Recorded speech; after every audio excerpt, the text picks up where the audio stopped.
webinar on the Pindodo, I hope I pronounced it right, or PDD for short, which is a digital commerce, e-commerce platform in China who has been connecting millions of farmers to markets, especially during these times of COVID-19. Now, just to make sure that our webinar works smoothly, I just want to request everybody if you can mute your microphones so that we reduce the feedback. And second, we will save our questions until after the presentations. And if you have any questions, you can click on the chat box in the WebEx and write your question there. And then Parmesh and Vivek will collect them, and then we will share them with the presenters after they finish. Okay, so let's get started. So COVID-19 has really exposed many of the weaknesses in our food marketing system. You have seen the news about farmers in East Asia and many other places who are not harvesting their produce because the marketing network has broken down. We also see vegetables left in the fields and not harvested, or chicken that's being culled because they could not be sold and it is too expensive for the farmers to continue to feed them. At the same time, we have news about consumers in urban centers who are now in lockdown are facing empty store shelves and face periods of food shortages. So on the one hand, we have farmers who want to sell but cannot do so. And on the other, you have consumers who want to buy, but the food is not in the store. So the big question is, how can e-commerce help us to overcome this problem? Now, today we're very fortunate that we have our important representative from PDD, which is the second largest e-commerce platform in China. And they have worked with farmers and local governments to use the e-commerce platforms to link farmers and consumers. So today we have Bonnie Sun, who's the Senior Vice President of Strategy, Investment, and International at PDD. Before joining PDD, Bonnie was at the GIC's private equity division in charge of its technology investments in China. And before that, she served as the investment principal at the Northgate Capital in charge of Asia funds. And between 2009 and 2011, Bonnie worked at GIC Singapore headquarters, focusing on Asia funds, co-investments, and direct investments covering China, Southeast Asia, Japan, and Korea. Bonnie also worked at the investment banking division at Goldman Sachs in Hong Kong. She received her bachelor's degree from Stanford University. So we're also joined by Xin-Yi Lim, who's the director for New Agriculture Initiatives at PDD. She is responsible for leading PDD's international agriculture, agri-tech efforts, and working with various partners across startups, VCs, and research institutes to amplify Pindodo's impact in agriculture. Before joining PDD, she worked for Singapore's Sovereign Wealth Fund, GIC, both in its Singapore and New York offices as a technology and media analyst in its public equities division. So Xin-Yi holds a bachelor's degree from the University of Oxford and a master's degree from Harvard University. So after Bonnie's and Xin-Yi's presentation, we will have a discussant who's Parmesh Shah, who's our global lead for rural livelihoods and agriculture employment at the World Bank. So let's get the ball rolling and over to Bonnie and Xin-Yi. Dina, before you get started, I just want to say again that everyone should start posting their questions while the presentations are going on and not wait till the end of the presentations, because you will not be allowed to physically pose questions and we'll pick it there. So please start posing questions while the presentation is going on. So I reiterate that in this webinars run in a different format in terms of questions and answers. Thank you. So over to Bonnie and Xin-Yi. So everyone, thank you very much for World Bank for inviting us to give this presentation. Actually, we feel very fortunate Partly also because after we have done a lot of things in China for the farmers, um, this is an opportunity for us to share our lesson learned, what have done well, what might not have done as well as we expected. You know, we are, as what Dina said, second largest e-commerce player, but at the end of the day, besides being a commercial platform, what can we do as a social responsibility to help people who are in need, and also to leverage technology to create more productivity for the society has always been something we always ponder on and keep innovating. So with that, I wanted to talk about today's flow, to give everyone a flavor of what we'll be talking about. So we'll go through what PDD is, how we have created PDD, the differentiations, and the unique features that actually help us to be able to facilitate agriculture activities in China in a very innovative business model. And we have also leveraged technology to embed technology into this commercial business model to create a virtuous cycle. So that's the flow. And Xinyi will go into specific details about how we leverage the technologies, what new business model of agriculture that we have set up in China. Right, we are actually also in the middle of talking about those and seeing how we could collaborate with World Bank in China. And then last but not least, we'll also talk about during this COVID-19 period, what we have done to help the farmers. So this is a summary of what we could do, right? So as I said, we are the second largest e-commerce player. We serve close to 600 million users as of the end of last year, 2019. We created this team purchase model, which I'll go into more details later, but essentially it helps the merchants to aggregate the demand. And on top of aggregating demand, the feature also helped the platform, i.e. PDD, to even create some demands, to introduce interesting things to our users that they otherwise would not have known. And with all this system, it helps us to gain better insights on consumer trends, their preferences, so that we can tailor make the products and also personalize the recommendation to our users. So with that, we established Dodo Farms, we established Dodo universities, right, to help our merchants and the farmers to understand the users better.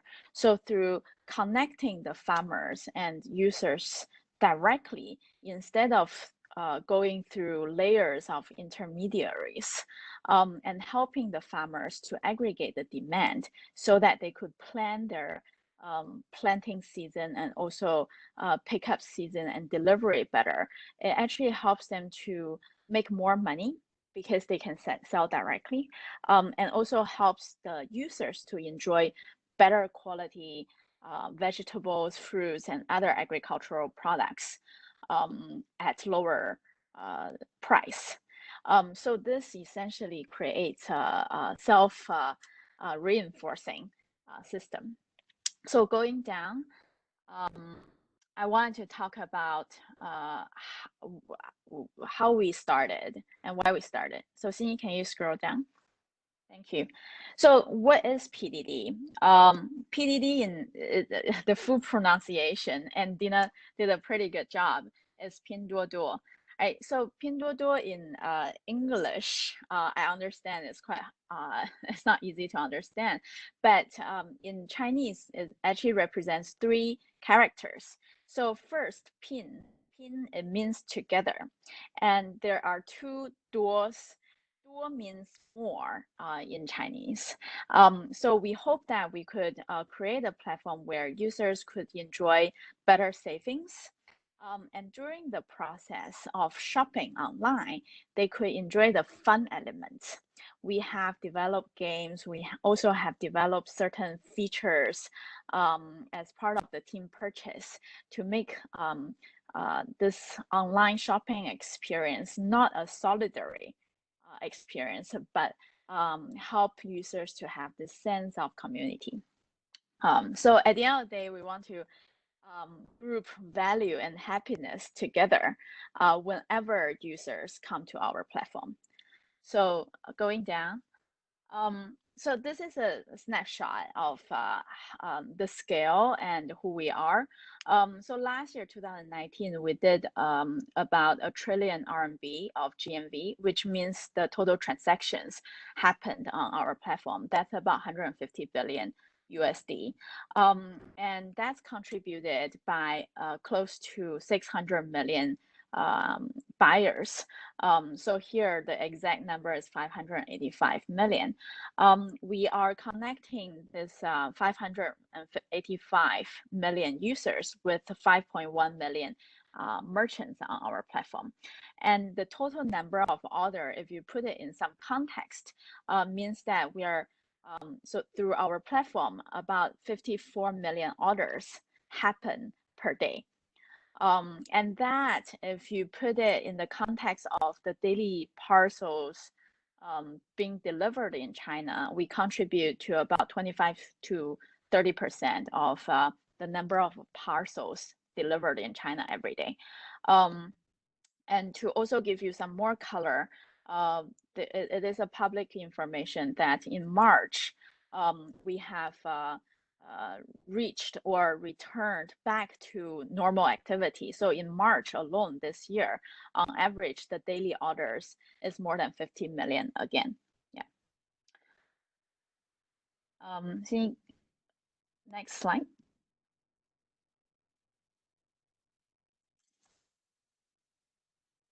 So given that this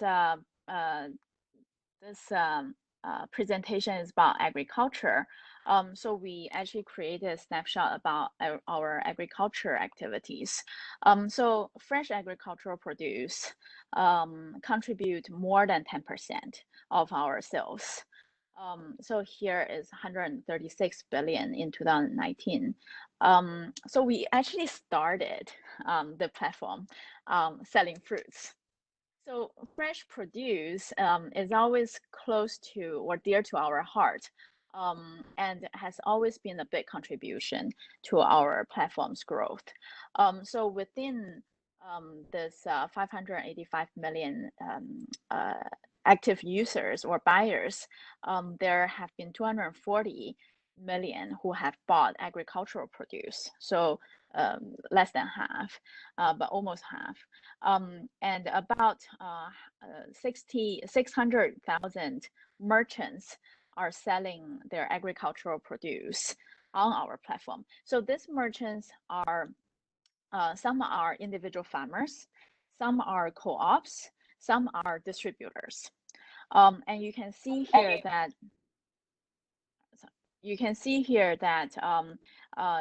either the vegetables or rice and other staples and meat, almost everything is growing at triple digit last year, and we expect things to grow triple digit again this year.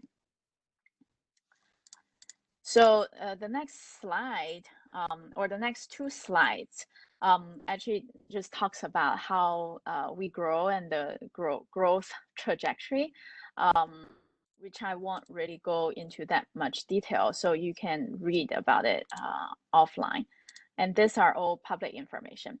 So then let me talk about how and why we could help the farmers. So I talked about the fact that we created this team purchase business model.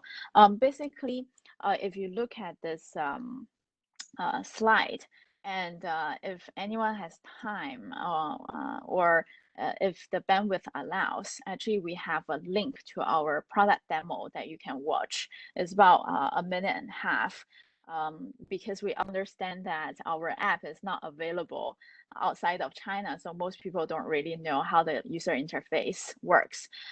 So in a nutshell, every user is presented with two prices. One is a team purchase price, one is individual purchase price. And the team purchase price is always lower than the individual purchase price. And these two prices are not set by the platform. They're not set by the users. They are entirely decided by the merchants. And whatever price merchants set here, they can't change it. So there's some confusion that is this a bulk purchase program wherein the higher the volume, the lower the price? Actually, it's not. The prices are fixed. This is to help users to just have a very easy experience. They don't really have to keep gaming the system. So basically, they see what they're getting.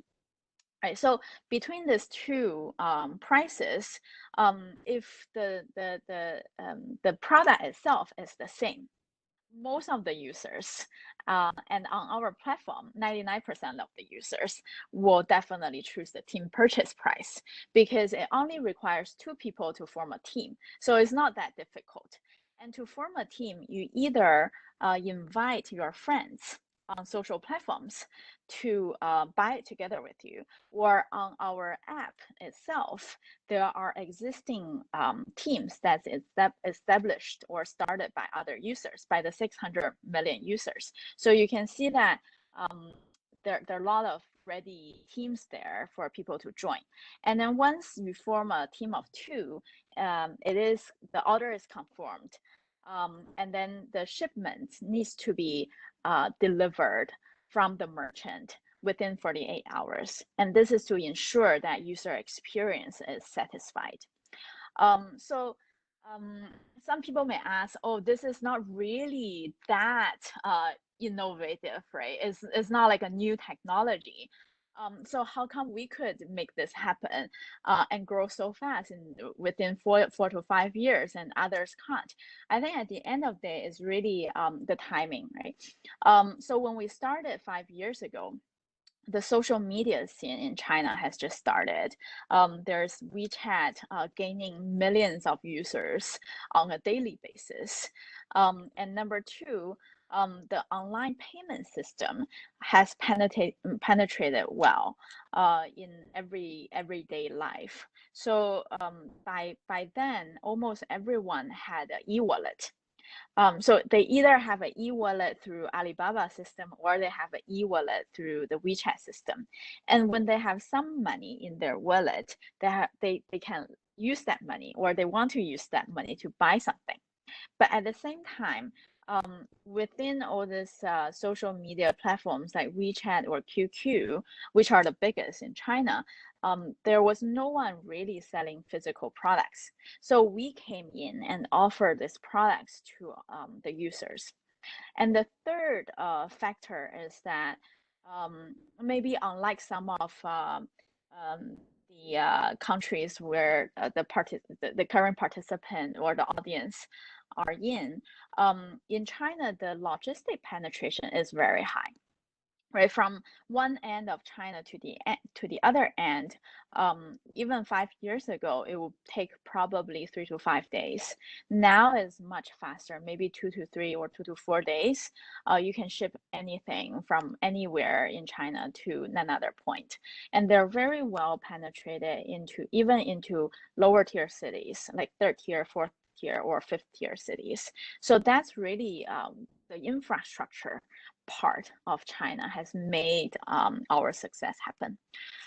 So going down to the next slide, and you can kind of foresee that with users sharing more and more of their interested products with other users, this helps our platform to understand the users a lot better, right? Because a lot of these purchases happened because of trust.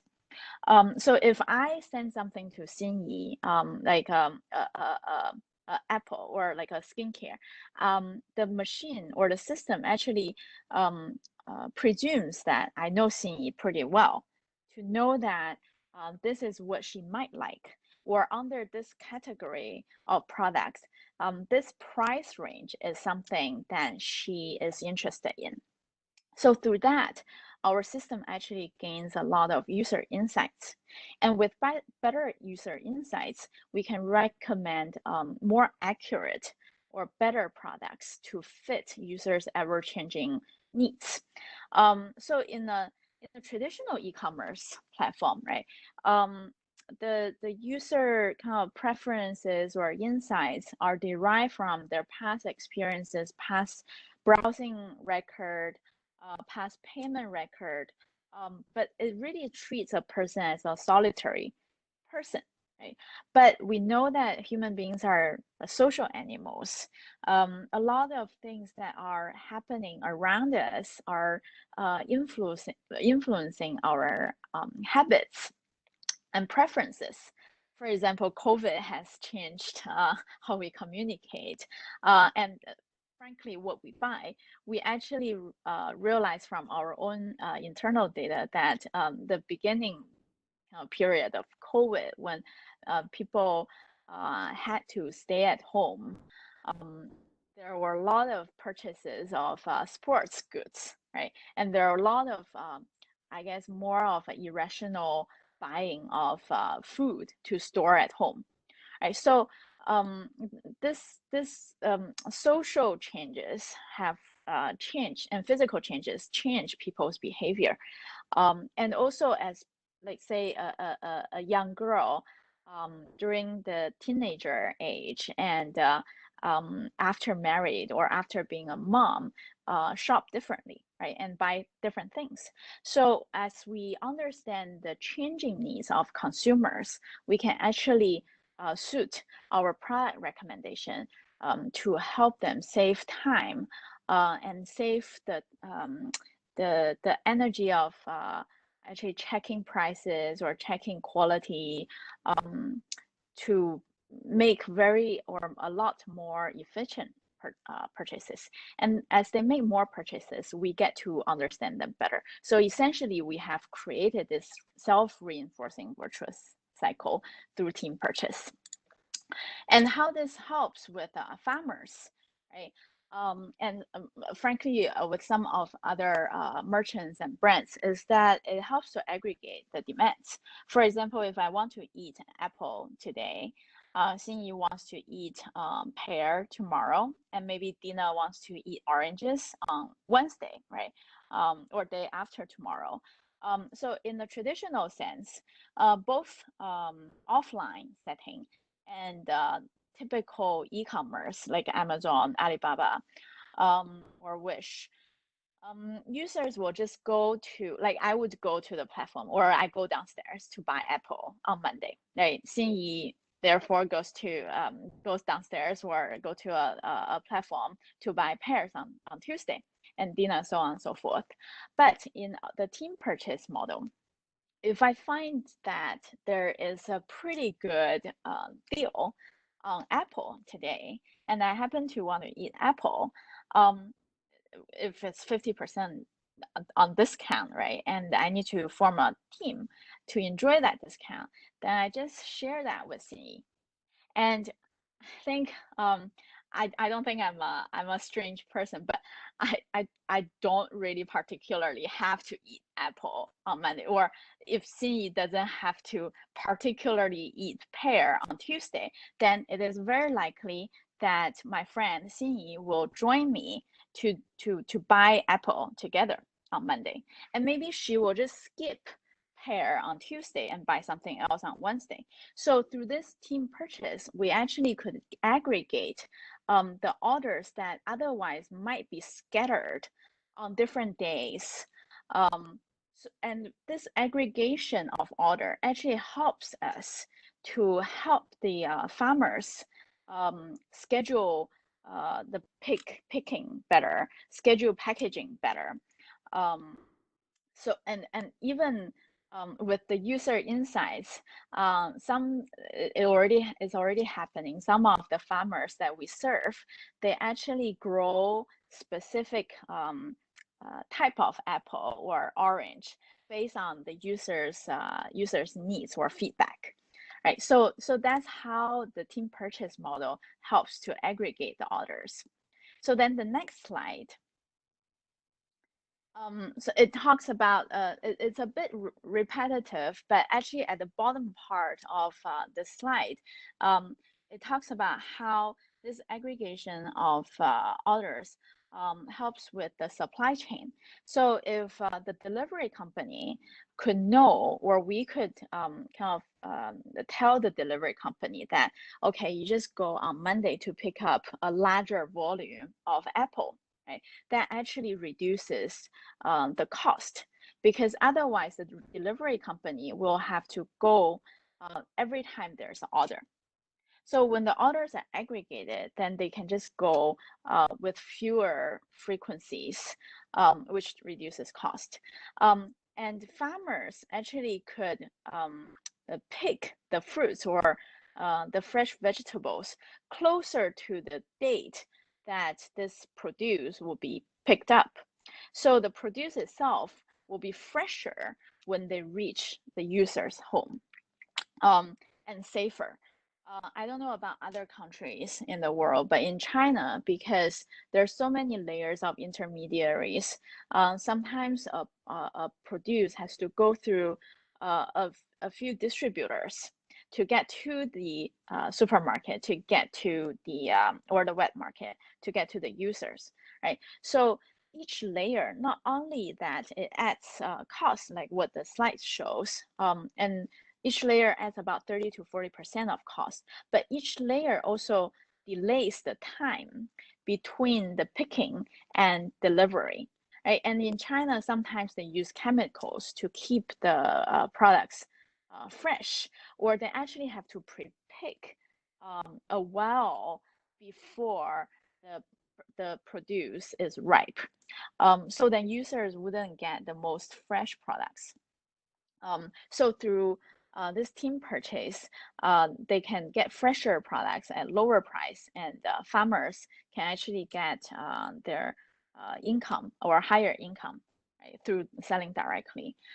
So this current slide actually shows a good case study on garlic. We also have a link, I think, at some slide, or together with the information of our presentation on onions, to explain how multiple layers of distribution actually adds to the cost on both sides, right? So instead of selling 8 RMB per 500 or 0.5 kilogram of garlic, now on our platform we are selling at $2 or 2 RMB per 0.5 kilogram, right? So then on the next slide, this is also another case study to give you some color on how we could introduce products or fresh produce that otherwise wouldn't be known, and also create demand for the farmers. So this is Yakun. I've never tasted Yakun before PDD actually introduced it onto the platform. And it is a South American root vegetable. It was not selling as well. So the demand actually dropped. And through our platform, we could sell over 18,000 tons, representing about 4.8 million orders. And that's done probably in a quarter's time. We start introducing users about the benefit, the health benefit, and through the pictures of the product information, it helps users to understand how this is grown, and how to eat it, because a lot of things, like for example, in Singapore, where I am now, papaya or avocado are very popular, but it's not as well known in some parts of China, right? So, and China is so big. So we actually help farmers to design and market their products to the users. Right? So then the next slide is another case study on tea plantations and how we leverage the technology and our platform to gather user preferences. And we actually partnered with producers in NC and partnered with the government as well to gather all the information about their soil, the climate, weather, what kind of tea will grow better, and what kind of tea will sell better. So we put all this data together to help the government and the farmers understand and plan their plantation. And then we also get users' preference in terms of price range and packaging, and tell the farmers how users want it so that they could sell a lot better instead of being kind of in the dark, not knowing what will sell well next year, right? Because that's one issue that we have encountered a lot. A lot of users or most of the farmers are not as well educated in China, so they don't they can see from their neighbors what are selling better this year. So then they decide, okay, next year I'm going to grow the same thing. But then when everyone's doing that, you're actually creating a lot of supply and more than demand. So next year, the same product, which probably sells at higher price this year, will sell at lower price next year. And farmers have no ability to differentiate or predict that. So that's where we, with all this user information and data, come in to help them, right? So then on to the Duoduo farms, I'll pass it on to Xinyi to give you some more colors. Thanks, Bonnie. So I'm Cindy. I'll take you through the next few sections covering what we've done to design basically a model for poverty alleviation, working together with the farmers in the impoverished counties as well as the local governments. And then I'll go on to talk about our COVID-19 response.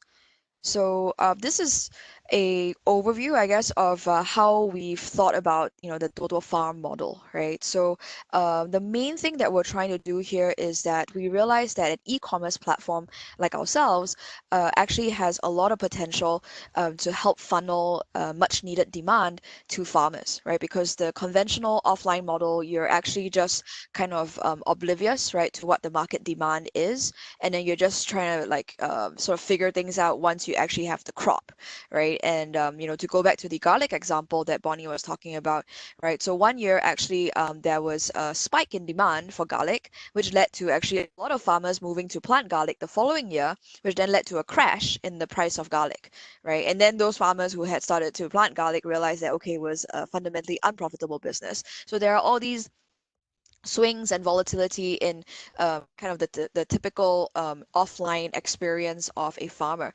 So we're thinking about, okay, as an e-commerce platform that has a lot of insight and visibility into consumer demand as it's forming in kind of almost real time, how can we relay this information to farmers and then at the same time design a structure such that it helps to de-risk the sort of consideration, right? When you actually want to grow, say, a different crop, when you want to grow a different variety that could be fetching a better price in the market.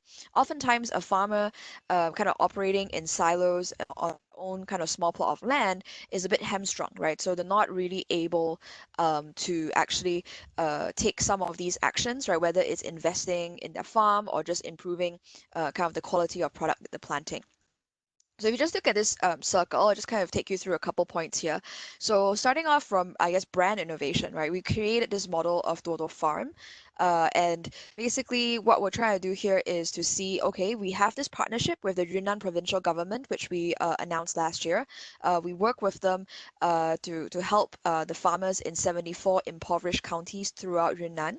So the Duoduo farm is a model that we've created, and we're hoping to test across different scenarios to see if this can be exported and become a nationwide kind of model, right? Not just for Yunnan. Now, the second sort of box to the right of it, right, going in a clockwise direction, is talking about our belief in actually cooperating, right, across sectors for poverty alleviation. Because us as an e-commerce platform, we obviously have access to a lot of demand, but oftentimes on the ground, for things to really take root and be successful, you also need the support of local governments. And of course, you also need the support from the agronomic experts, right? So we work together with the agricultural institutes to actually bring in the agronomic knowledge. And then the next box is talking about kind of the model innovation. So earlier, Bonnie talked through about how team purchase actually helps to aggregate demand. I saw some of the questions come in, so I'll touch on a few of them, the more straightforward ones, just to get it out of the way and to maybe help with your understanding. So I think Dina was asking, does one order in a team purchase end up going to one place? So it actually would be if Bonnie and I both join in a team purchase and buy apples, Bonnie gets the apples shipped to her place, and I get the apples shipped to my place. So from the consumer perspective, it's really no downside at all, right? Because it's still the same convenient e-commerce shopping experience, but you're getting the produce at a lower price. Now, from the farmer's perspective, right, or the merchant's perspective, yes, you are still shipping out two parcels, but the orders are coming in a much shorter frame of time. So you are actually able to relay this to improve your upstream production, right? So some people are asking, okay, what if a farmer doesn't actually produce that much stuff? Well, oftentimes, as we mentioned earlier as well, the farmers could be working as part of a co-op, or there could be a middleman, right? So maybe somebody who we call a new farmer, who is basically an entrepreneur, right? He knows, kind of what e-commerce is about. He can actually sort of go to the villages, right? Maybe he's a local, and then he talks to them, and then sort of actually procures from the different farmers, right? And then handles the packaging, the marketing, and then the logistics, right? Arranging for that to reach the consumer. So that leads on into the next point on training innovation, right? So one thing that we have been doing with the new farmers is that we also provide them with training, right, on e-commerce, on marketing, right? And then what we're also trying to do is to create these brands, right? Because a common pain point for agricultural produce is that oftentimes, you don't really have a very clear brand association, right? When you talk about champagne, for instance, right, that's something where a lot of money has gone into protecting or designating this brand, right? When you hear champagne, you know that it comes from this one particular region in France. You know exactly what to expect. Now, when I talk to you about Zhongmu garlic, or I talk to you about Zigui orange, you don't really have a concept, right? It isn't so much a brand in people's minds, but really, we hope that as we go along, we're able to actually showcase some of these specialty produce, such that down the line, actually the better quality produce can fetch the premium that they should be fetching. Now on to the next box about the product innovation. So one thing that we have on the platform is we have games, right, to entertain and engage with our audience. So as we shared earlier, our motto is more savings, more fun. So the fun element we think is also something that we can leverage to help with poverty alleviation, right? So on Duoduo Orchard, it is basically like a digital loyalty card, right? Think about it as you browse, as you buy things, you get rewarded with a water droplet, and then you can actually water a virtual tree. When the virtual tree bears fruit, Pinduoduo as the platform sends you a box of actual fruit. So that is your kind of loyalty payoff, right? That's the free gift.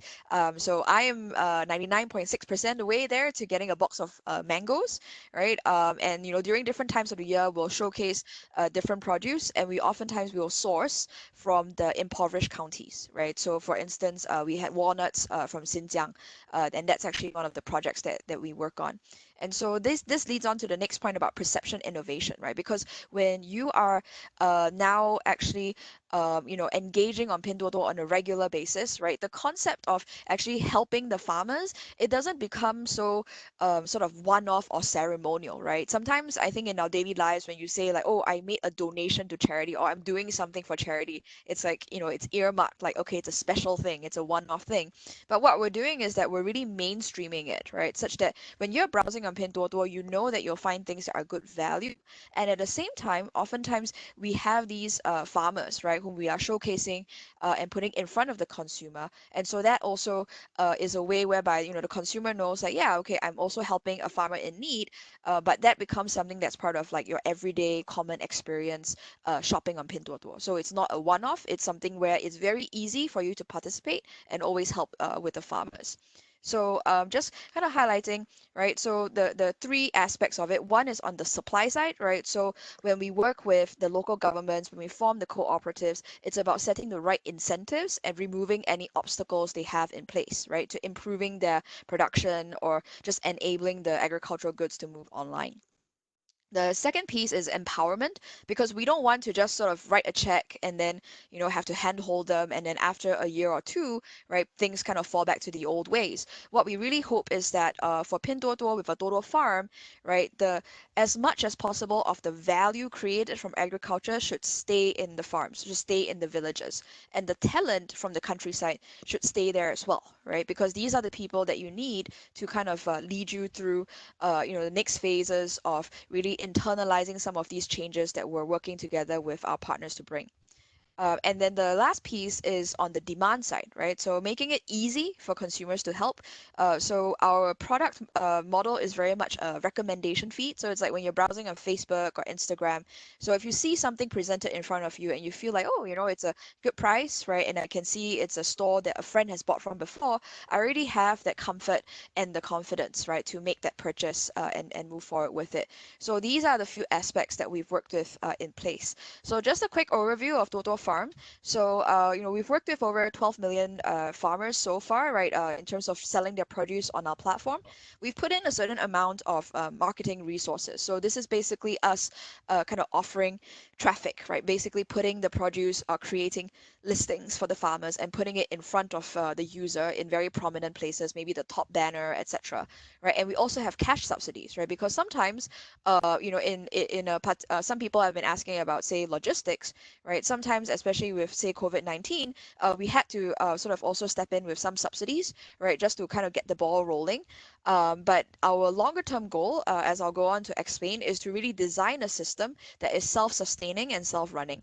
So basically what we are able to achieve is we shorten the agricultural supply chain, right? We remove a lot of the excess kind of middleman, right? You don't have to pay, the rental for the wholesale market, right? You can cut out a lot of that waste.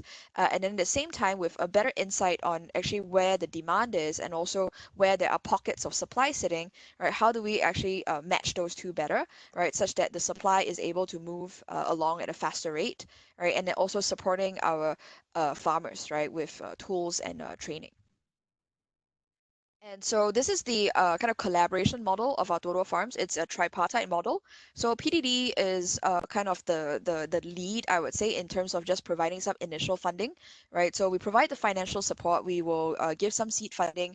It ranges from, say, maybe 200,000 RMB to just over 500,000 RMB. It really depends on the scale of the project.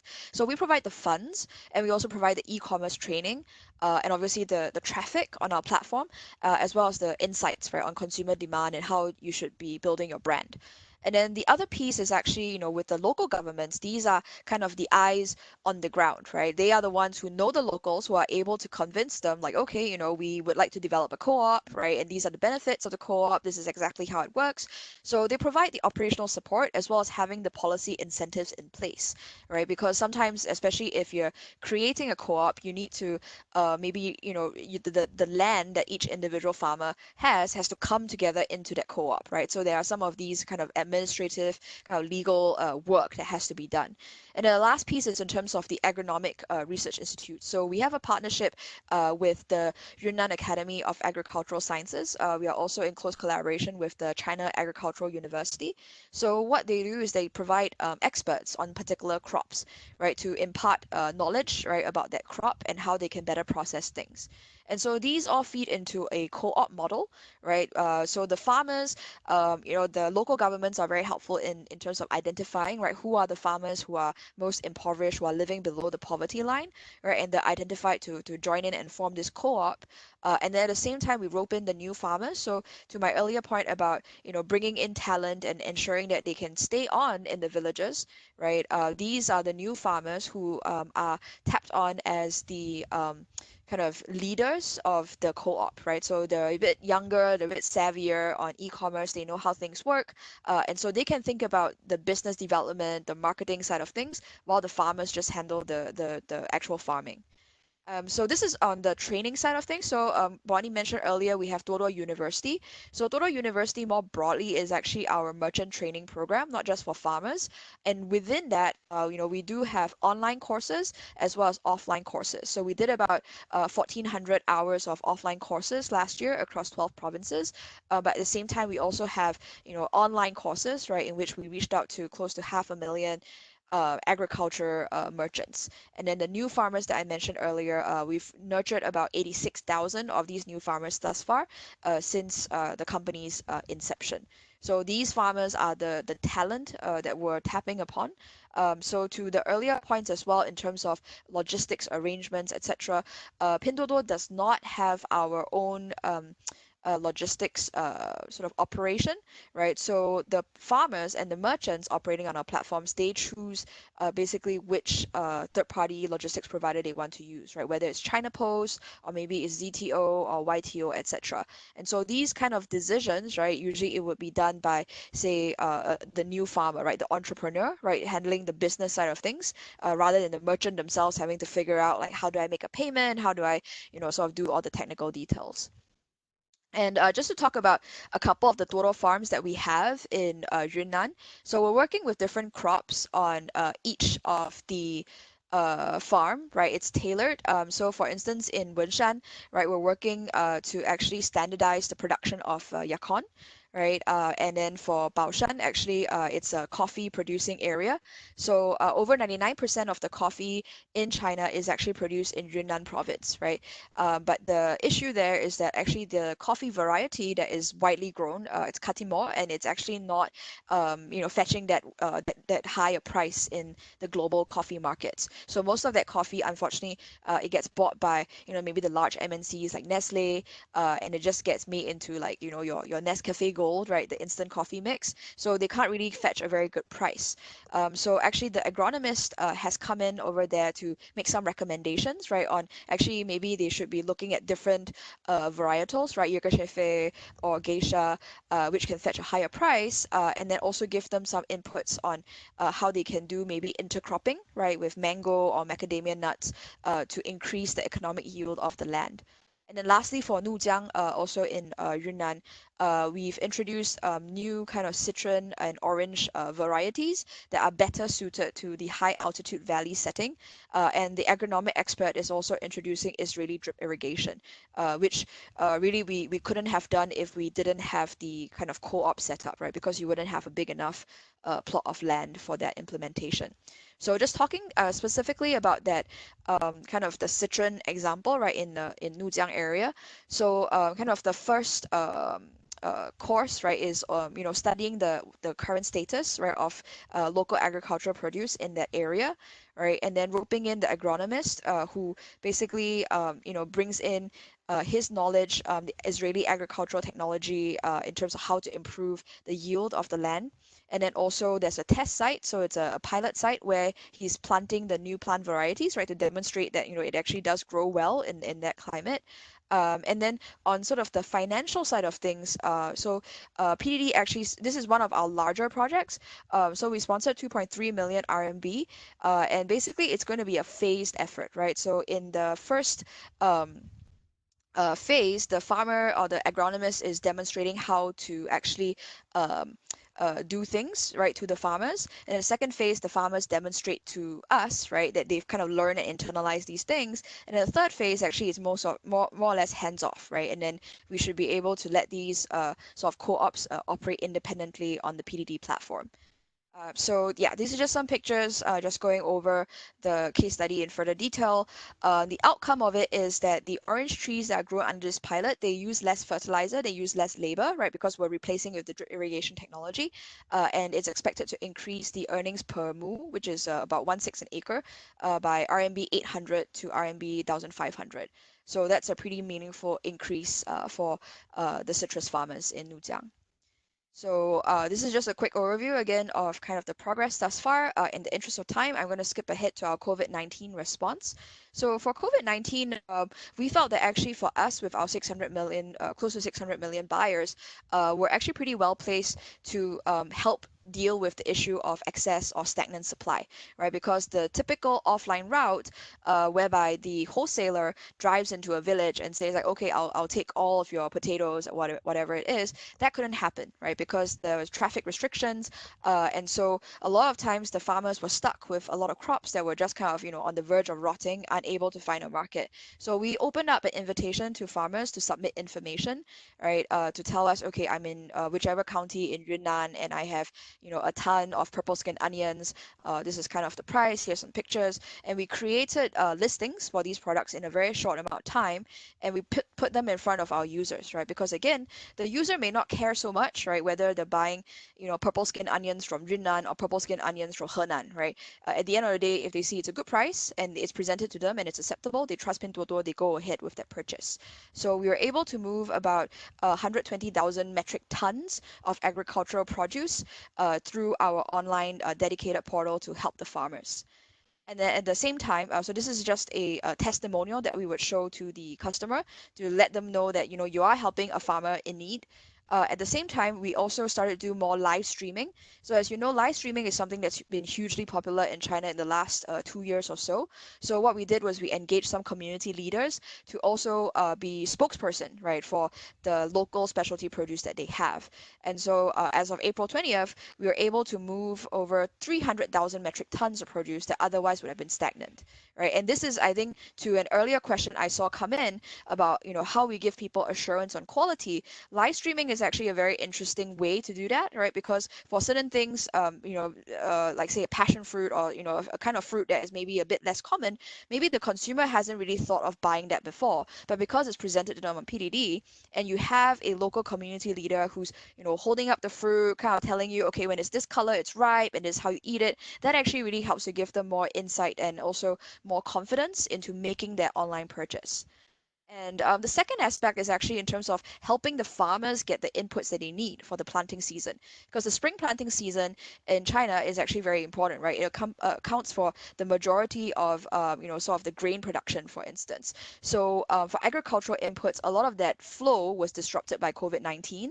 Right. And then sometimes it happens through offline roadshows, right? People actually go there, they talk to the farm equipment seller, and then they ask questions, and then they make that purchase. So this time around, we also moved it online. You could buy the farm equipment through live streaming as well. And we also offered up 300 million worth of subsidies to help subsidize the cost of some of these inputs, right? Whether it's agricultural equipment or it's fertilizer. And then the third piece is actually online training for farmers. So again, leveraging the power of live streaming and our partners at the China Agricultural University and the NUSITA, effectively we had these experts do live education to the farmers. They could ping and send in these questions, almost as if they're talking to them face to face.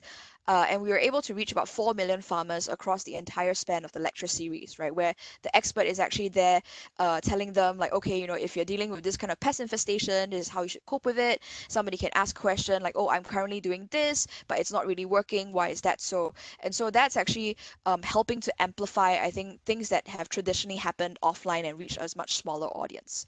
So in summary, right, we actually have a very powerful team purchase model that helps to aggregate demand for our farmers, right? And we are also able to create demand for products. So this is helpful in pushing new agricultural goods. It's also helpful in pushing stagnant supplies, right? Like in the COVID-19 situation. And we work together with the local governments and farmers to give them a better idea of actually what they should be producing, right? What is in demand in the market? How should they be pricing these things? And then through the dedicated Dodo Farm model, right, we're also trying to build a sustainable model that can be replicated across China in other provinces.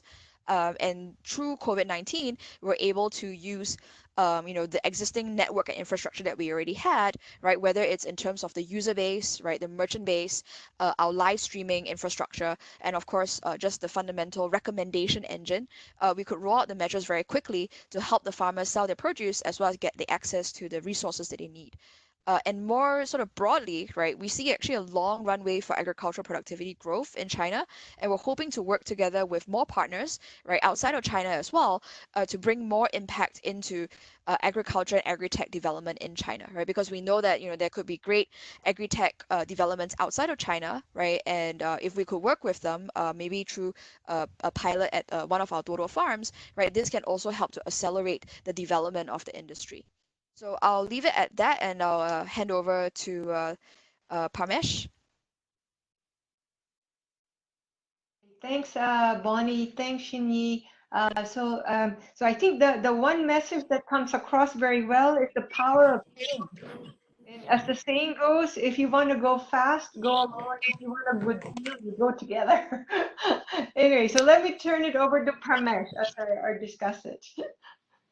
Thanks a lot, and really many thanks to Bonnie and Zinyi for really giving us a complete tour of the whole model. It's very difficult to explain it because it's very integrated, complex, as well as has many features and there. So I will incorporate, I have been reading almost all the questions, so I will also incorporate those questions in my comments so that you are able to answer that in an integrated way. At the end of it, I can also summarize what people are asking you, and so that you respond in a more structured way.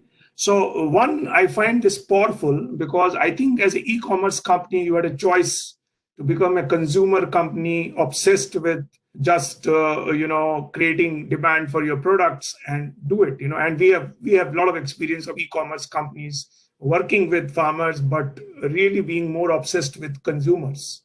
And so I'm very sort of interested in knowing why are you taking this route of going to farmers? Is it corporate social responsibility, or does it make business sense in long run for you to do that? And so I think this is one clear question I want to ask you, because I think you have done a lot with the farmers on productivity and lots of extension and training and all that, which is unusual for an e-commerce company to do. So how are you thinking about this growing in future? Is it going to be an integral part of how you grow and how you do it? And I think that's very important. The second is, I think I like also what you're doing with the use of data. So you get insights from consumers and you pass them on to farmers so that the farmers are developing production systems which are more market geared and oriented, as opposed to continue to produce the products in the same way as they have been doing in the past. So I think it's very important to look at. Can you also talk a little bit about how do you see this data being mined in terms of AI, machine learning and all that, and how do you use that? And are you using sort of blockchain and others to really develop smart contracts with farmers, basically, as you go along? Because I think this is amenable to blockchain smart contracts if you are having too many people trying to sell stuff. So will this allow us to build a kind of a platform which allows us to measure the quality, the integrity of the products and things like that, so that people are inputting into that all the time, and you are building a much more robust system at the end of it? So your thoughts on that would be very useful. The third point is that is the lead farmer becoming the new intermediary, and will the small guys still get low prices? This is a question which everyone is raising. Is that you are trying to create a much more transparent and and efficient kind of intermediation process which works very fast. So are the smallholder getting the same prices or larger, more prices than what they have got in the past by accessing your market platform and the way you are helping them to promote their products and things like that? Does it give them an extra kind of returns? So people have asked questions about return on investment to farmers. Is the farmers making more money, or the intermediary making more money, or the consumer getting price at less prices? So there is always a trade-off between them, not in either or kind of a situation, and you are in business, all said and done. So how do you reconcile these objectives, which normally look to be different from each other? So this is another thing which I would like your ideas on. And the final thing is that how much of the analog effort is required to make the digital work? Because there is a lot of logistics which has to happen. There is a lot of production which has to happen. So what is your way of ensuring? And I like the way you are county governments, you're partnering with the universities and all that, so that that element of the analog is maintained. And so how do you see the analog part growing and keeping pace with the digital part of it there? So also the question about the profile of your customers vis-a-vis Taobao, because we have had previous presentations about the Taobao approach. And so what differentiates what you are doing? I can already see what differentiates you, having heard both the presentations. But from your view, from the unique proposition, what is it? And the final point is about you aggregate the consumers, the buyers, but are you aggregating, and what are you working on aggregating the supply? Because the smallholder, and you talked about the co-ops and all, how much is that part of it? And cooperatives becoming entrepreneurs over a period of time is an interesting strategy, because we try to do this everywhere. And a lot of questions about if we have less financial platforms like the one we have, WeChat and others, we have poor connectivity in other countries. Will this model still work there, or which elements will work and which elements will not? Coming to Zinyi's point about how do we take this to the other places? What are the enablers which are required to take this approach globally? I'll stop there. And Dina, would you like me to read the questions, which are the clusters now, so that we can straight away jump to questions? Okay, why don't we let Bonnie and Chinny respond to your questions and comments, and then we'll have another round. Yep. Maybe let's do that. Okay, I'll take the first two, so you can answer the second two. But before that, just very quickly answer your question about the profile of users versus Alibaba. Actually, it's not much different, right? Alibaba has about 700+ million users. We have close to 600 million users. So it's a lot of people, when we started, like year 1, year 2, they asked, what's the difference between us and Alibaba, or what's the user profile difference? And there have been some misconception that people think we only serve the lower tier city users. But when a platform actually reaches 600 million users, when the mobile population in China is about 800 or 700 to 800, then we are really essentially covering all the mobile internet users. And to further answer that question, actually a lot of people forget that in China, the population distribution among the first tier to second and third and lower is about 10 to 15% in first tier cities, 10 to 15 in second tier cities, and the rest are in the lower tier cities. So our user distribution, if we look at our internal data and look at where they are locationally, they are almost the same located where all this by the population distribution that you can see from the Statistic Bureau's numbers, right? Which also gives you some color that we cover the users across China, right? So to answer that quickly, there's no difference. So in terms of, I think the first question is a very good question. Why are we doing agriculture, right? Essentially, and with all these new business models that we have created, not only to the farmers, but also just overall for our platform, everything we want to create needs to be kind of self-reinforcing, virtuous cycle. It needs to be beneficial to all the parties. So on the business part,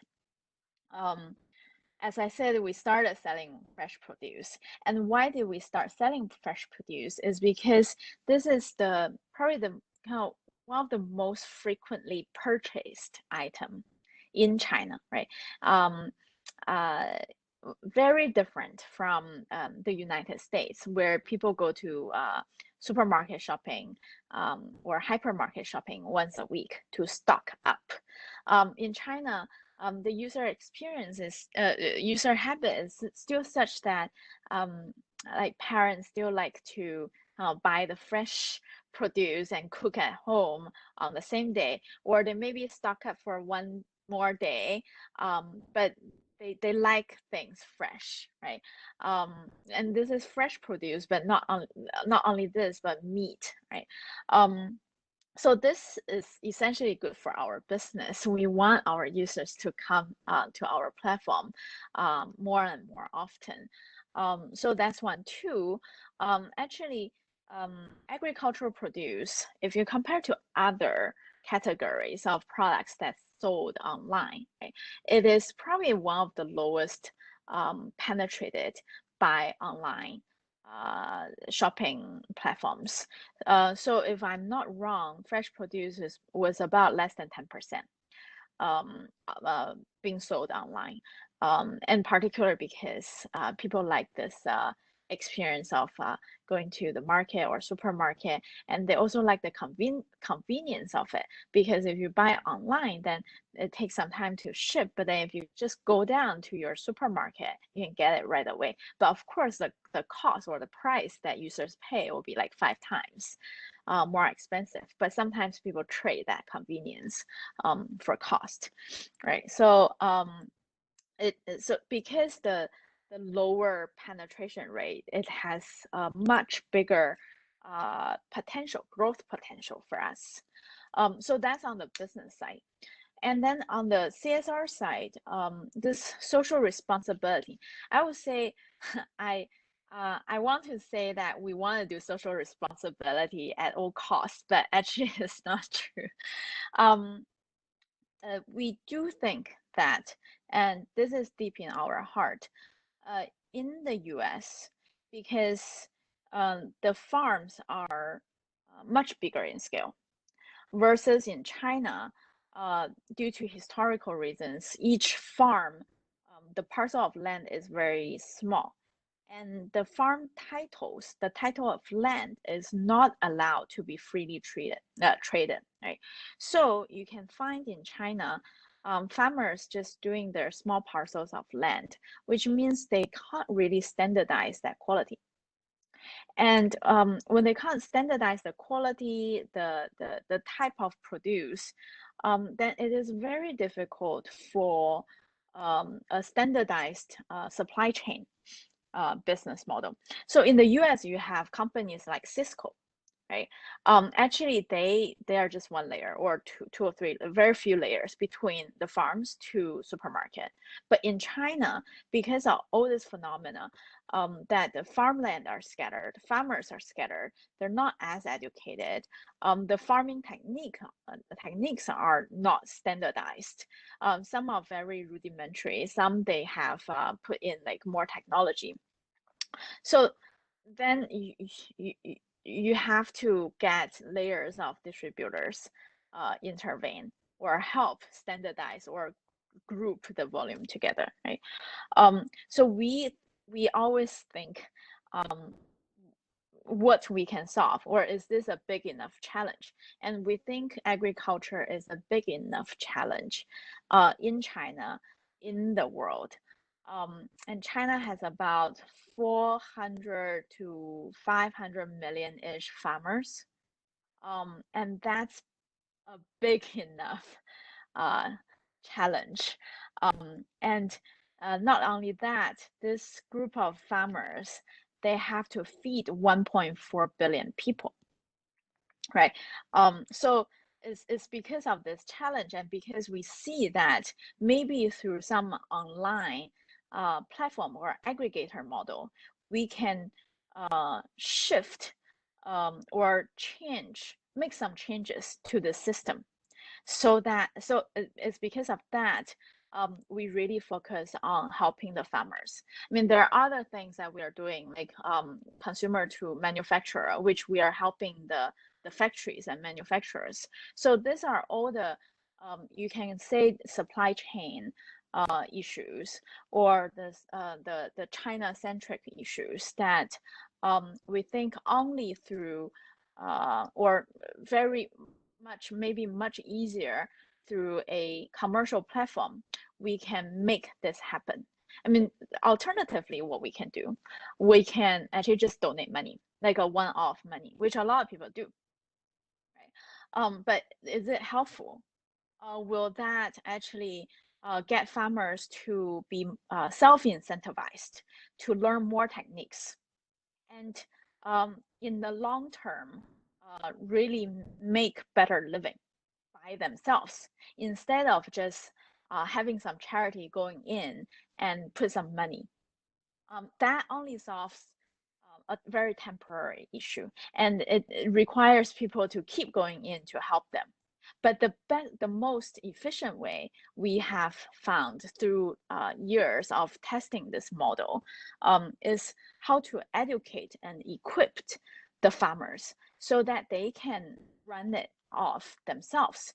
And when they are growing better products, safer products, when they are making more money, they can actually invest this money into their future crops, right, or products, and sell at higher price.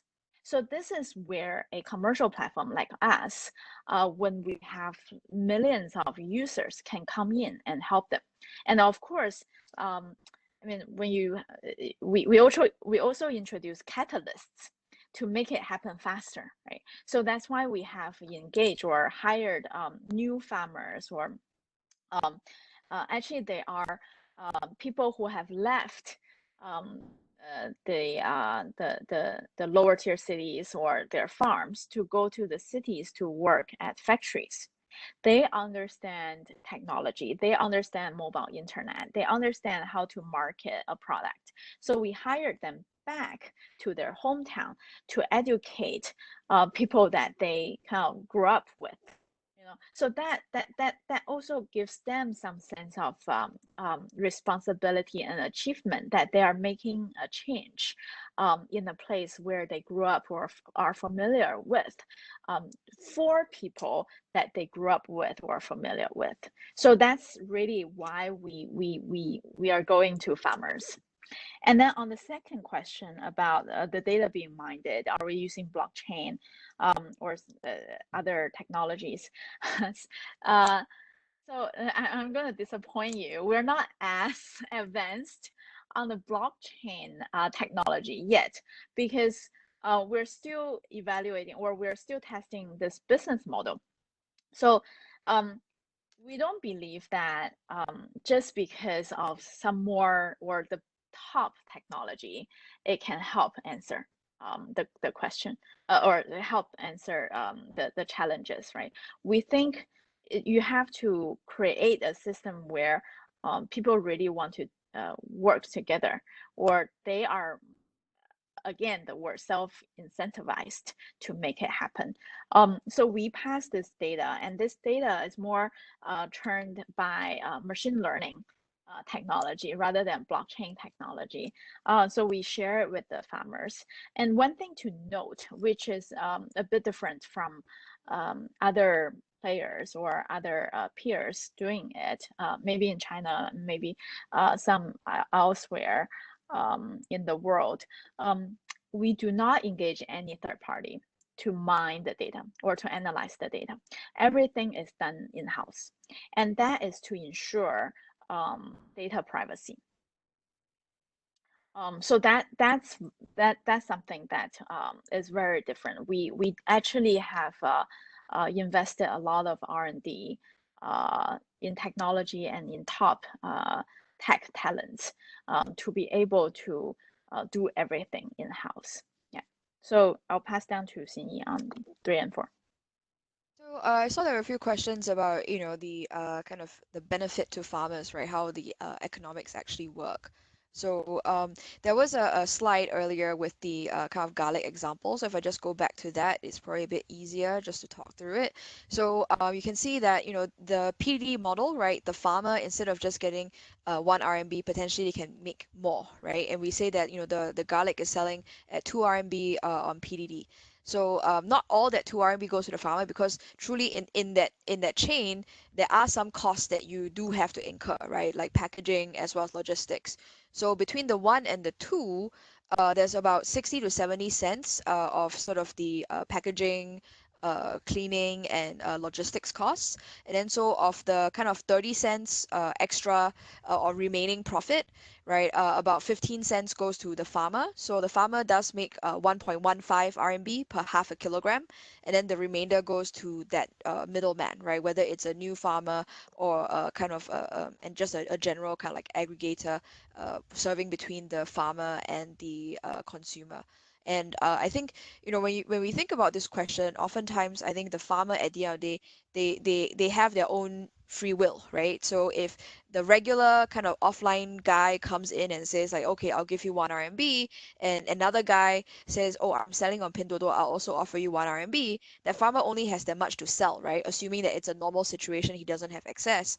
So then he might, there isn't really that much incentive for him to go with one guy or the other guy if he's only just getting the 1 RMB, right? So what we're hoping to have is that when you have these kind of new types of farmers, right, or middlemen come in, whereby they themselves can benefit by still making better margins while undercutting the regular offline guys because of the efficiency of e-commerce. They can actually dig into some of those profits and bid a higher price for the farm produce so that the farmer sells to them.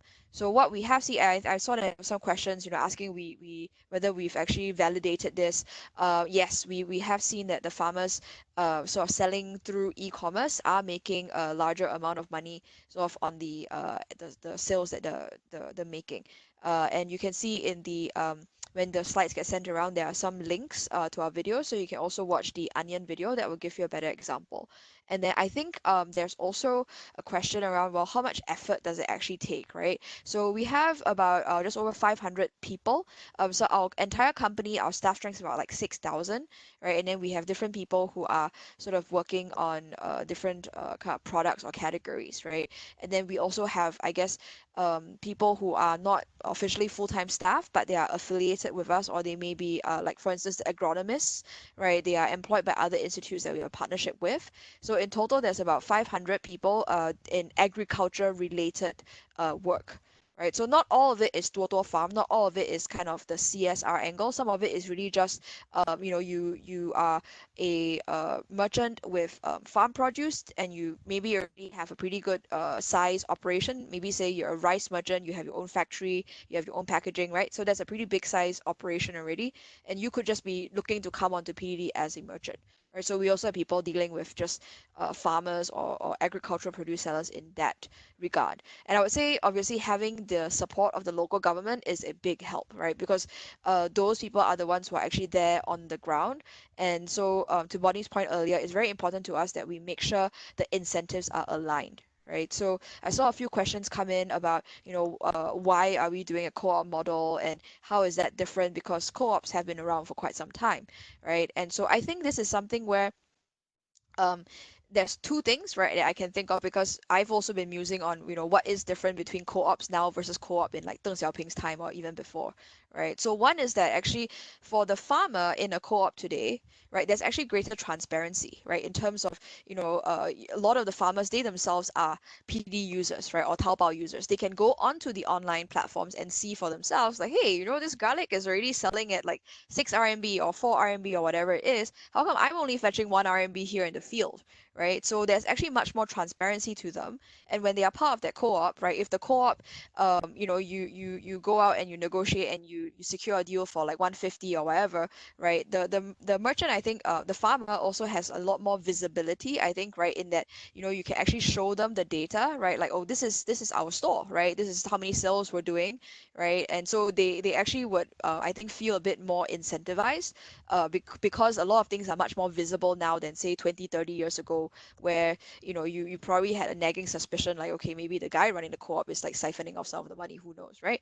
So I think the other aspect is also that, compared to in the past, like 20, 30 years ago, there is actually more of a difference if you band together as a co-op member now, right? Because 20 or 30 years ago, maybe people, as part of a co-op, it's just, okay, you've got, you go from one guy working a small plot of land to, like, you know, 30 guys working a 30x size plot of land, right? But then, what is the delta there, right? It's just labor times 30 times, right? But then in, I think, the modern day setting, right, when you actually have a bigger plot of land, there's a lot more varieties of things at play, right? You can actually start introducing agri-tech, right? You can actually introduce sensors, right? You can introduce irrigation technology. So there are these fundamental efficiency improving things that you would not have been able to do in a co-op, say 20, 30 years ago, where it's just, okay, my labor just got amplified 30 times, but you don't have the other kind of capital coming in at play to transform the efficiency of the co-op.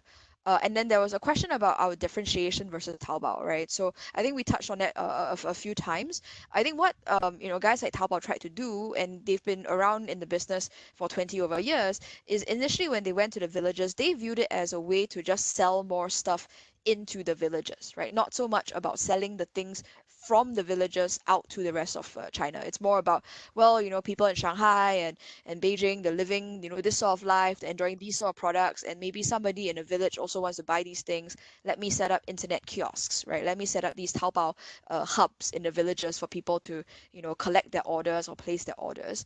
And then when it came to actually getting the agricultural goods online, as you know, many of the questions have come in, pointed out, there are some issues and challenges facing agricultural goods, right? One is the lack of standardization, right? So it is not by any means an easy industry to go in, right? Because compared to, say, selling, you know, a packet of socks, right, which is very standardized, and, you know, you as the platform have less worry about, you know, consumer complaints or whatever it is, right? When you venture into something that's less standardized like agricultural products, there are a lot more things that you have to take care of, right? So I think for our peers, it was more just a decision of kind of where they want to focus their efforts on, right? So it was easier for them at that point in time to just focus on, let me just sell more stuff to the farmers or the people in the villages, as opposed to, let me try and solve, you know, the challenge of bringing these agricultural goods online, right? And then at the same time, I think the earlier days, there was still a lot of gains to be had from just selling all kinds of things to people, right? Socks, TVs, etc., etc.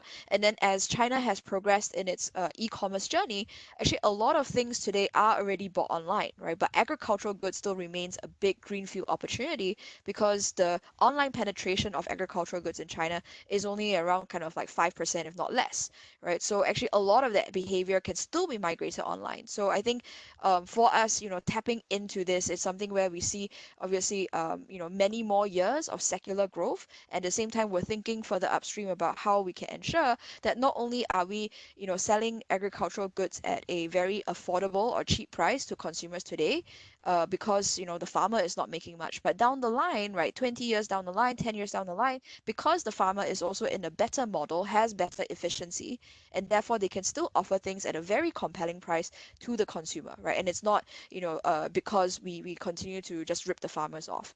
So that's, I'll stop there. Yeah.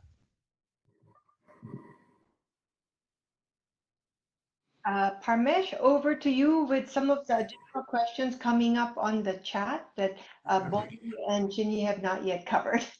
No, I think the good part is that Cindy was reading all the questions and she incorporated the responses into her, response. So I think that's very useful when concurrently you are looking at. But there are prolific questions. I think we are bombarded with questions. Too many questions right now to incorporate all of them. So I will categorize them into 3 or 4 chunks. And it'll be good if you can answer them strategically. It's not exactly the question, but the essence of the question. The first one is really talking a lot about the profile of the farmers. How do you onboard new kinds of farmers? You know, are you really developing a value proposition for supply side aggregation for cooperatives, all that, because there's a lot on demand side aggregation, what you do on supply side aggregation. So it's more about the inclusivity of the farmers whom you are including now in this e-commerce supply chain model. It's also about what the process, I think Zinni has covered quite well. I think just describe that. Are you looking at a subset of these farmers who will be your potential participants in your supply chain, who are more capacitated and already have a little bit more awareness? Or how do you bring in the other people who are still left out of the supply chain, participant in the market chain into it? So there is a question on the farmer onboarding, the farmer profile. There are many questions around that. The second part is related with quality. There are a lot of questions. So if you have very decentralized producers who are producing different quality and all that, and you have to offer quality, do you offer some grading of what you do, what you collect at different places? Is there a way by which you are able to do it, and so that the consumers get more differentiated information about quality? So how do you standardize quality and quality standards when you have so many decentralized nodes of procurement? And so that's the question which people are asking in terms of that. The third question was related with logistics and all that, which I think you have answered, that you are asking people to choose between the logistic providers. But having said that, world over, holders find it very difficult to engage with logistic providers. And we have seen recently new platforms during COVID where information about logistic providers is also provided along with a e-commerce platform, so that people can even choose between the 5 to 6 options.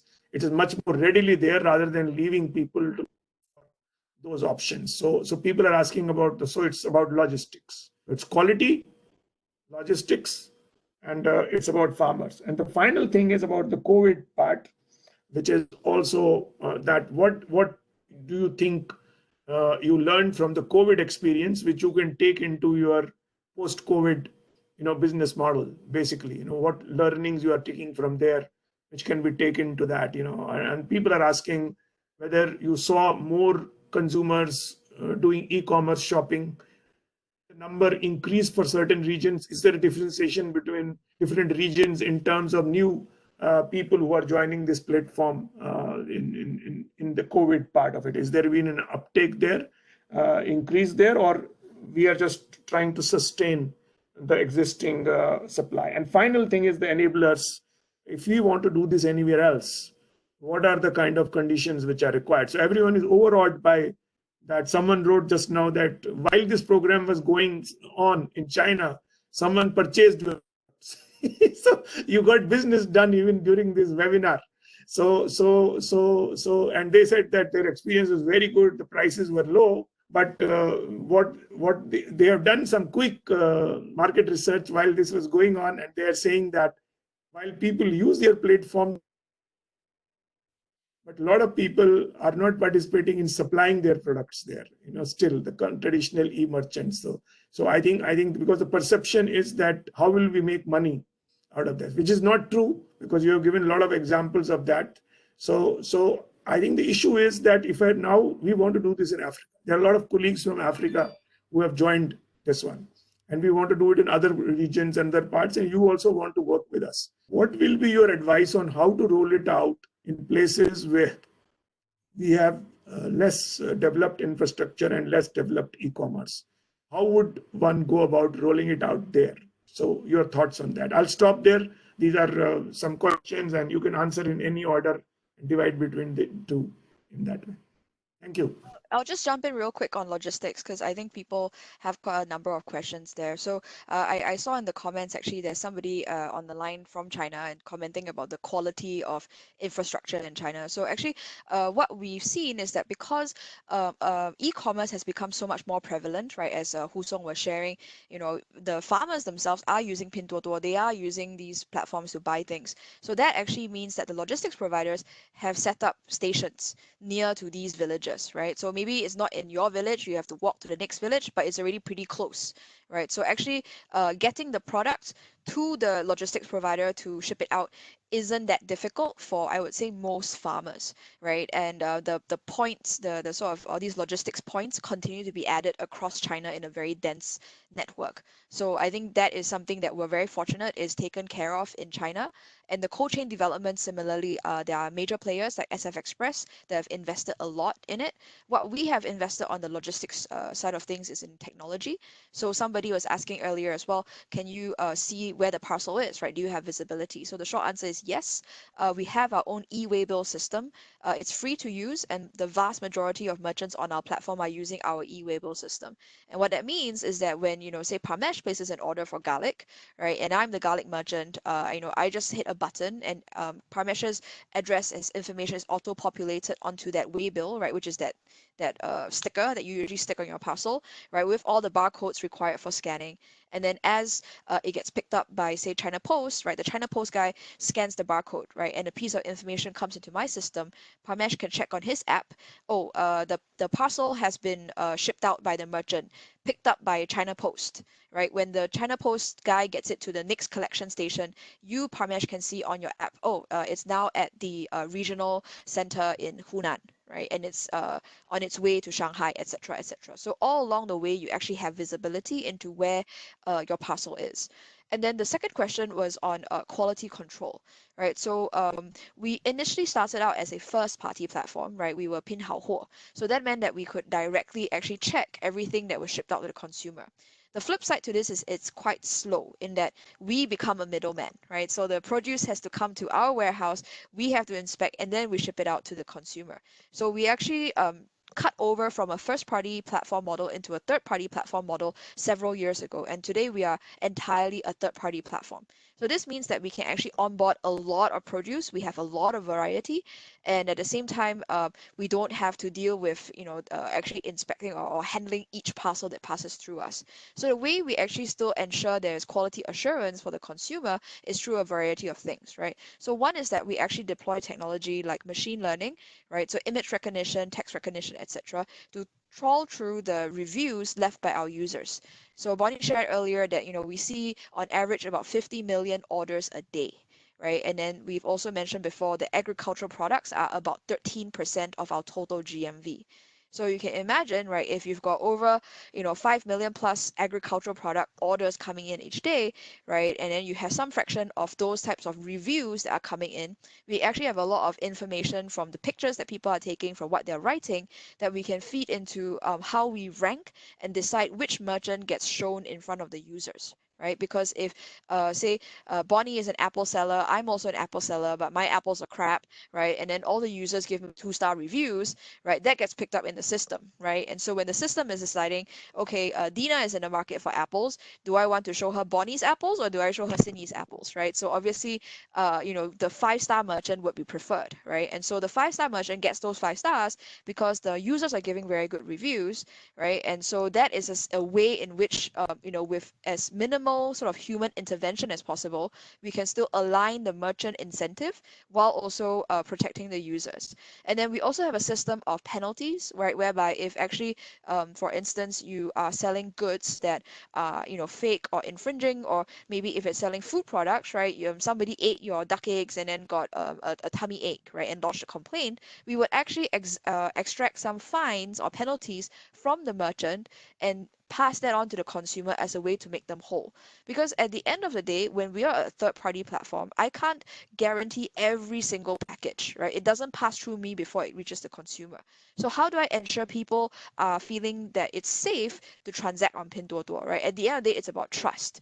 So the users have to trust that, quality on Pinduoduo is okay, it's good for the price, and in the event that there is a bad experience, Pinduoduo is on my side. Pinduoduo is going to defend my rights, they're going to give me a coupon, they're going to make me whole, and I'll be compensated so that I have the confidence to continue transacting on this platform. So that's basically how we try to do the quality control. We are interested in doing more things upstream, right? For instance, in the grading of products. So I had a great chat with Sita and his colleagues about this. This is something that I think we see a lot of promise in, and we're also trying to explore through R&D, right? Whether there are ways in which you can lower the cost of doing the food safety testing, right? And that if that can be extended to the product quality grading, right? Then to the point that I made earlier, we do want to foster the creation of specialty agricultural brands, right? So we've seen only a few successful instances so far in China, like for instance, Zhucheng, right? So it's a really a premium brand of orange, and they invested a lot in doing the certification, in sort of demonstrating to people, when you scan this barcode, you can see all about how this orange was grown, etc. So that's something that I think it's a case study, or it's a successful example. How do we basically bring down the costs to make this something that is accessible to more merchants and more specialty agricultural brands? So I would say this is something where we are interested to look into, but I would say it's still very early days for us. I'll hand over to Bonnie to talk about what we learned from our COVID experience. So, actually, we learned a lot of things from COVID.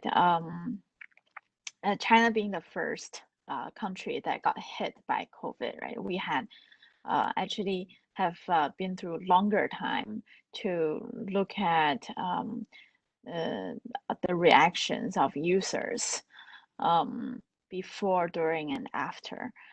So one of the learning is, given that this has been quite a while, so it really does change human behavior. Right? So then I think we have seen a lot of categories that were not really done by online platforms, but now they are. And users are getting more and more comfortable buying things from online platform. Agricultural produce is one of them, right? Because it is purchase frequency is very high, but when users are concerned about their safety, being in crowded places, they just adapt to use online platforms. We also see like people buying furniture online now, and some other products that we never thought could move online that quickly.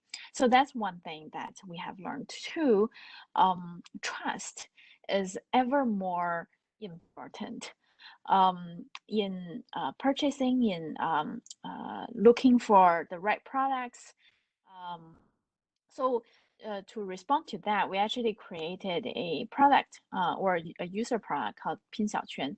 Basically, you can see or you can allow your friends to see the categories that you buy, which also means that you can disallow them from seeing what you're buying. So as I said, this team purchase actually has become successful partly because of this trust between users or among users, and this 拼小圈 feature help people to understand or to see more of what their friends are buying. So imagine there have been quality issues about masks, right? And when people are purchasing masks, they want to make sure that those are have met safety standard. And they know that within their circle, certain friends actually do more due diligence or research on masks than other people. So when they see that this friend of theirs is buying this particular brand or this particular batch of masks, they'll more inclined to buy together with them. So number two, trust is ever more important during this COVID. And number three, we actually saw a lot of price hikes during the COVID, the early part of COVID. That when merchants sometimes know that there's great demand, they raise the price. So as a platform, we actually have put in a lot of features to monitor this activity, and we also subsidize this product so that we can maintain the regular prices, and that users can buy them very safely and they have enough to buy. So those and during this COVID period, I think there are a lot of emotions by people, right? Some people are more panicky and some are more paranoid about whether they can get enough stocks of food. Right? So all this you can see from user behaviors, and we are trying to use our own ways to give people a more sense of comfort or more sense of security through our platform. So those are the three, I guess, lesson learned that we have experienced. Just quickly on the first question, which was how we onboard the merchants or the farmers and make sure that it's inclusive. So for us, the Toto Farms example, right, we actually do work with the local governments, right, because we're specifically targeting the impoverished households. Right, so these are kind of the first priority when it comes to deciding, okay, who should we include and invite into the co-op. And then I would say, for farmers in general, right, getting set up on our platform is quite straightforward, right? So our platform does not charge a commission in that, when you sell things on e-commerce platforms, typically they charge you a category commission fee.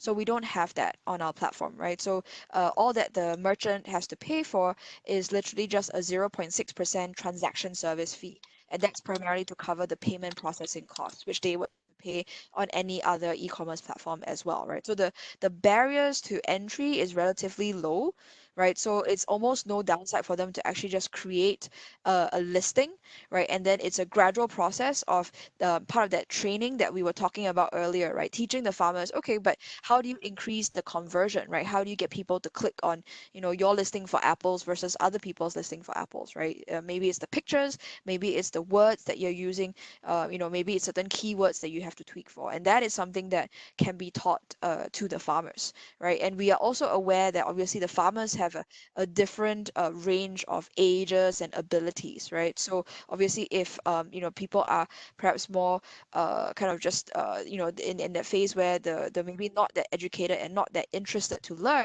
but they are also in need of help, right? They would be farmers as part of the co-op, right? So they would be the ones who continue to do the farming, but the younger people are sort of the ones where they show interest, right, in actually learning more of the business side of things, and we think they can be the talent to be groomed to be the new farmers to lead the rest of the villagers. Those would be the ones that receive the additional training. And then you might also have, for instance, women, right, or maybe some elderly people who are not so suited to maybe laboring in the fields. Well, there are certain kind of rural farms where we have actually helped the local co-op set up a factory. So these women or those who are less physically able, they work in the factory, right? Maybe doing the packaging, right? Putting things into boxes, cleaning things, or doing some light kind of processing work. So we're trying to basically include as many people as possible in the impoverished households, right, that we're targeting. And then in general, right, apart from the CSR angle, the platform is very open and accessible for new merchants and farmers to join in. And we're now over our time.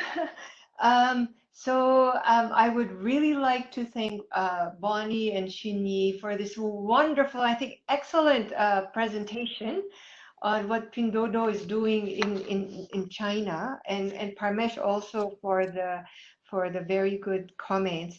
I think when I look back at the discussions, what are my key takeaways? I think the first is the power of e-commerce platforms, because we're always talking, I mean, everywhere in all our countries, especially for agriculture, because there's, I think for the durable goods, there's more e-commerce, but for agriculture, how important it could be to link farmers and consumers directly and generate savings in the system. The second takeaway I have is aggregation is key. Aggregation on the buying side, but also aggregation on the selling side, but combined with good logistics. Because I think the e-commerce platform is important, but you do have to have the delivery system that works very well to bring the goods from the farmers to the consumers. The fourth is that of trust. I think, and Pindodo has been, done a great job that farmers trust the system and consumers trust the system, that they are going to get what they paid for, and in the time that they wanted. And finally, I think e-commerce, as Pindodo has implemented, can also be a very important tool for poverty reduction, especially if we can, as you have been doing, also provide support to the poor farmers to really lift them up to increase their productivity and their incomes and the linkage to market. So I think we have learned a lot, and I guess our question for you in the future, I mean, for many countries, having an e-commerce platform is just an ambition. It's like a dream, and Pindodo has made this a reality. So I guess the challenge for Pindodo is can you bring this approach to many of our countries in the rest of East Asia, Africa, where, like I said, there's the ambition, and they now want to make it a reality. So we look forward to hopefully working with you to also help our and bring this approach to other, I guess, less developed countries. So thank you very much, everybody. I know it's very, very late. I think we had very good questions. And I think the team at Parmesh and Vivek will circulate the presentations after this webinar. So thank you so much, everybody. I think we learned a lot. I learned a lot. Thank you, and good night to participants in Asia. Have a great day in the US, and have a great afternoon somewhere in between. So thank you very much. Thank you very much, Tina, for chairing the session, and thank you to Bonnie and Zinyi for really engaging everyone. We didn't see any drop in the participants till the end. So everyone has stayed put, which is a sort of testament to how you keep people engaged, and the quality of questions is very good. Just to announce that recordings of the whole seminar, the presentation, and we will also share all the detailed question and answers with Bonnie and Zinyi. And if you can just respond to some of the key questions through a curated kind of model. So we will run a Q&A to go with that. And which will also give you some more insights into what kinds of issues people are raising. But I think we will circulate the question Q&A also with recording as well as the presentation. So look forward to the next webinar now on 13th. It is about, digital solutions in the time of COVID. Colombian Federation of Farmers talking about what is happening to farmers in Colombia. And then we have two startups or people who are running startups talking about what ideas they have on solving the problems which the farmers are posing. So look for this space. The announcement will go out today. And we really encourage you to tune in every Wednesday for a new solution. The China one is the most, I think, largest solution we have seen on the digital space, and I think that's the beauty of it. And I think a lot of other e-commerce companies would be very interested in looking at your model to copy stuff so that they can incorporate that into their business model as well. Thank you very much, everyone. Have a good night, good afternoon, and good evening. Thank you. Thank you for inviting us.